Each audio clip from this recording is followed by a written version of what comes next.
मुंबई उपनगरातल्या टॉप 9 घडामोडींचा आता आढावा घेऊया। मुलुंड मेट्रो लाईन 4चे स्लॅब कोसळल्याचं प्रकरण मुंबई सत्र न्यायालयाकडून आरोपी वेल्डरला जामीन मंजूर। आर्थिक परिस्थिती आणि कुटुंबावरील अवलंबित्व लक्षात घेत वेल्डरला जामीन। 14 फेब्रुवारीला मेट्रोचा स्लॅब कोसळून एकाचा मृत्यू झाला होता।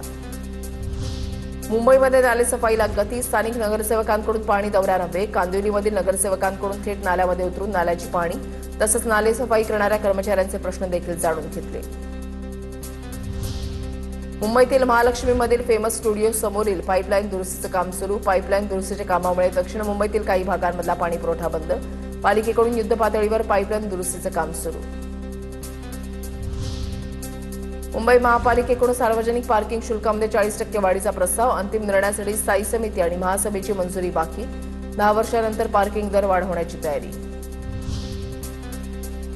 मुंबई विद्यापीठाची LLM, CET आणि बार काउन्सिलची परीक्षा एकाच दिवशी 2 परीक्षा असल्यानं विद्यार्थ्यांचं शैक्षणिक नुकसान होण्याची भीती। विद्यापीठानं CET परीक्षा पुढे ढकलावी, विद्यार्थ्यांची मागणी। विद्यार्थ्यांना फसवणाऱ्या संस्थांवर गुन्हे दाखल करा। उच्च आणि तंत्र शिक्षण मंत्री चंद्रकांत पाटलांचे निर्देश। विद्यार्थ्यांची फसवणूक आणि त्यांचं शैक्षणिक नुकसान खपवून घेतलं जाणार नाही, चंद्रकांत पाटलांचा इशारा। मुंबई आंतरराष्ट्रीय विमानतळावरील धावपट्टीच्या मान्सूनपूर्व देखभालीचं काम पूर्ण। या विमानतळावरून दररोज 950 विमानांची वाहतूक होते। दुरुस्तीसाठी बंद असलेला रनवे पूर्ण क्षमतेनं सुरू झाला, प्रवाशांना मोठा दिलासा। पुणे जिल्ह्यातल्या टॉप 9 घडामोडींचा आढावा घेऊया। पुण्यामध्ये गेल्या काही दिवसांच्या थंडाव्यानंतर उन्हाचा पारा वाढला। कमाल तापमानामध्ये मोठी वाढ झाल्यानं पुणेकर उकाड्यानं हैराण। पुढील 2 दिवसांमध्ये पारा 40 अंश सेल्सिअसच्या पुढे जाण्याची शक्यता। पुणे जिल्ह्यामध्ये 45 शाळा अनधिकृत। पुणे पिंपरी चिंचवड ग्रामीण भागातील अनधिकृत शाळांची यादी जाहीर।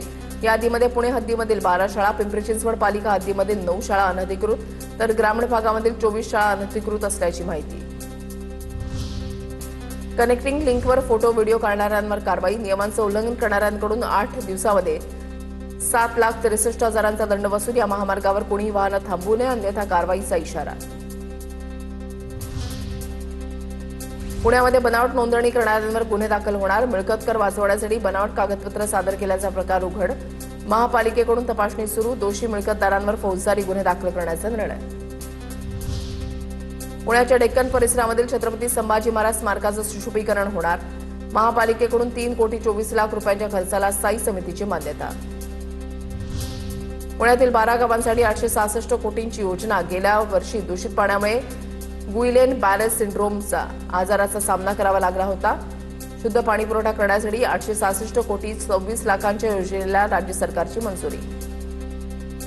पुण्याच्या चाकण औद्योगिक वसाहतीमधील एका कंपनीमध्ये बिबट्या शिरला। कंपनीच्या परिसरात बिबट्या दिसल्यानं कर्मचाऱ्यांमध्ये भीतीचं वातावरण। वन विभागाकडून नागरिकांना आणि कर्मचाऱ्यांना सतर्क राहण्याचं आवाहन। बिबट्या CCTV कॅमेऱ्यामध्ये कैद। विविध जिल्ह्यातल्या टॉप 9 घडामोडींचा आता आढावा घेऊया। बुलढाण्याच्या खामगाव शहरामध्ये 2 गटांमध्ये तुफान लढा। किरकोळ वादातून झालेल्या लढाईनंतर दोन्ही गटाकडून दगडफेकीमध्ये काही जण जखमी, काही वाहनांचं नुकसान। पोलिसांच्या हस्तक्षेपानंतर परिस्थितीवर नियंत्रण। बोदवडच्या डम्पिंग ग्राउंडला लागलेल्या आगीमध्ये 35 क्विंटल मका तर 40 क्विंटल ज्वारी जळाल्याचा शेतकऱ्याचा आरोप। तातडीनं पंचनामे करून मदत देण्याची शेतकऱ्यांची मागणी, अन्यथा पोलिसात तक्रार देणार असल्याचा शेतकऱ्यांचा इशारा। जळगावच्या नवीन मुक्ताई मंदिराकडे जाणाऱ्या रस्त्यालगतच्या ऊसाच्या शेताला आग लागून ऊस जळून खाक। शेतकऱ्यांचं लाखो रुपयांचं नुकसान। आग लागण्याचं कारण अस्पष्ट। वाशीमध्ये 1962 या हेल्पलाईनमुळे पशुवैद्यकीय सेवा आता थेट शेतकऱ्यांच्या बांधावर। वेळेवर उपचार मिळाल्यामुळे जनावरांचं आरोग्य सुरक्षित राहून पशुपालकांचा वेळ आणि पैशांची बचत। ग्रामीण भागातील पशुपालकांचा या सेवेला उत्तम प्रतिसाद। नंदुरबारमधील महिला बालकल्याण विभागाचा बोंगळ कारभार उघड। जिल्ह्यातील 27,776 गरोदर आणि स्तनदा माता पोषण आहाराच्या प्रतीक्षेत 2 कोटी रुपयांचा निधी मंजूर, मात्र पुरवठा नाही। विलंबामुळे माता आणि बालकांच्या आरोग्याचा प्रश्न ऐरणीवर। धाराशिवच्या सीना नदीपात्रामध्ये अवैध वाळू उपसा करणाऱ्या 3 बोटी उद्ध्वस्त। महसूल आणि पोलीस विभागाची सापळा रचून संयुक्तपणे कारवाईमुळे परिसरामध्ये खळबळ। छत्रपती संभाजीनगरमध्ये सोन्या चांदीच्या दुकानातून 90,000ची सोन्याची अंगठी लंपास। बुरखा घालून आलेल्या महिलेची हातचलाखी। पुंडलिंकनगर पोलीस ठाण्यामध्ये गुन्हा दाखल। CCTVच्या आधारे महिलांचा शोध सुरू। वाशिममध्ये नागपूर छत्रपती संभाजीनगर ट्रॅव्हलच्या टायरनं पेट घेतला। माजी सभापती बंडूभाऊ वैद्य यांनी दुचाकीने पाठलाग करून बस थांबवली आणि 50 प्रवाशांना सुरक्षितपणे खाली उतरवलं। काही क्षणातच टायरचा स्फोट झाला, मात्र वेळेवर दाखवलेल्या समय सूचकतेमुळे मोठा अनर्थ टळला।